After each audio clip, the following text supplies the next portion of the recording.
എന്തെങ്കിലും ഒന്ന് എടുക്കൂ സാർ. ഇതൊന്നും ഇവിടെ ആവശ്യമില്ല. എനിക്കിപ്പോ ആവശ്യം കുറച്ച് ഭാവനയാണ്. അതുണ്ടാവോ കുട്ടിയുടെ കയ്യില്? നാശം, ആലോചിച്ചോണ്ട് നൊക്ക പോയി. ബ്രെയിൻ മസാജർ ഉണ്ട് സാർ, വേണോ? വേറൊന്നും എനിക്ക് വേണ്ടെന്ന് പറഞ്ഞില്ലേ? സർ, ഉറങ്ങിക്കിടക്കുന്ന ബ്രെയിൻ സെല്ലുകളെ തരംഗങ്ങളിലൂടെ മസാജ് ചെയ്ത് ചിന്തയെയും ഭാവനയും ഉണർത്തും ബ്രെയിൻ മസാജർ.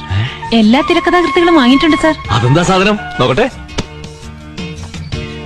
ഒരൊറ്റ പീസേ ഉള്ളൂ. സാറിന് അത്യാവശ്യമാണെങ്കിൽ മാത്രം തരാം. സയൻസിന്റെ ഓരോ പുരോഗതിയെ ഭാവന ഉണർത്താനും മെഷീനോ?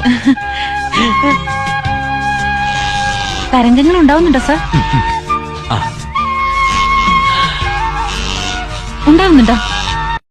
ഉണ്ടാവുന്നുണ്ട്. ഇത് രാവിലെയും വൈകിട്ടും പതിവായി 5 മിനിറ്റ് ചെയ്താൽ ബുദ്ധി വികസിക്കും, ഭാവനയും ഉണരും. വേണോ സാർ? ഷുവർ. ബാക്കി എല്ലാ ഐറ്റത്തിനും 100 രൂപയുള്ളൂ. ഇതിന് മാത്രം 250 ആവും. ഭാവനയ്ക്ക് 250 അല്ല, 25.